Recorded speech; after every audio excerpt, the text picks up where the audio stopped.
Assalamualaikum warahmatullahi wabarakatuh.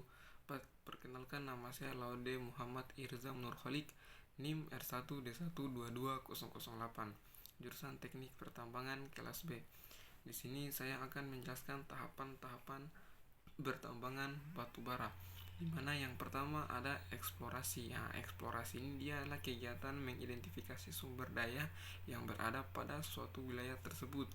Nah, kemudian ada studi kelayakan. Studi kelayakan ini di mana kita menilai ekonomi dan praktisnya untuk menentukan apakah pertambangan layak atau tidaknya pada suatu wilayah atau daerah tersebut.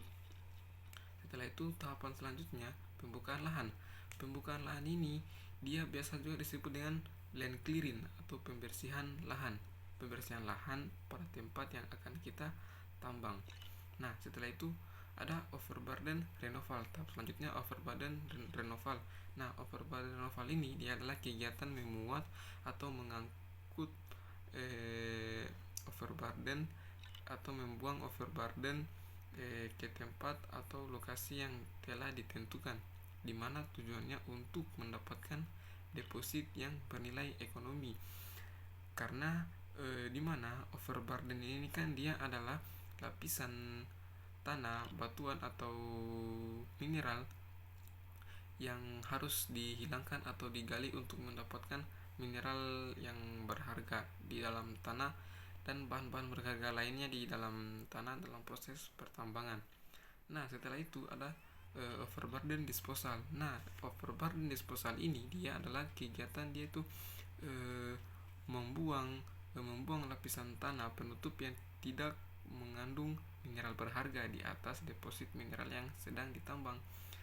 Nah, setelah itu tahap selanjutnya ada cool getting activity, di mana cool getting activity ini dia adalah kegiatan menggali suatu batu bara, kegiatan penggalian batu bara.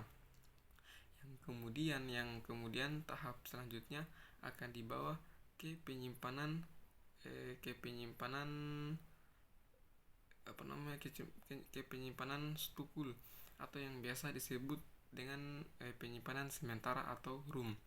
Nah, setelah itu dibawalah lagi ke cool crashing. Cool crashing ini dimana dia dipecahkan batu bara itu, dihancurkan menjadi bagian-bagian yang lebih kecil lagi. Nah, tahap selanjutnya yaitu ditranspos menggunakan namanya dump truck. Nah, ditranspos ini menggunakan dump truck dibawalah ke tempat yang namanya stockpile. Nah, stockpile ini penyimpanan yang sangat besar di situ. Nah, setelah itu kemudian jika ada pasar yang ingin membeli, dibawalah lagi ke cool crashing, akan dihancurkan lagi menjadi bagian-bagian yang lebih kecil tergantung dari permintaan pasar tersebut.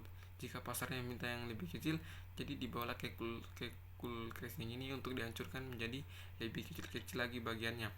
Nah, setelah itu dibawalah ke kapal tongkang atau yang biasa disebut dengan cool shipment.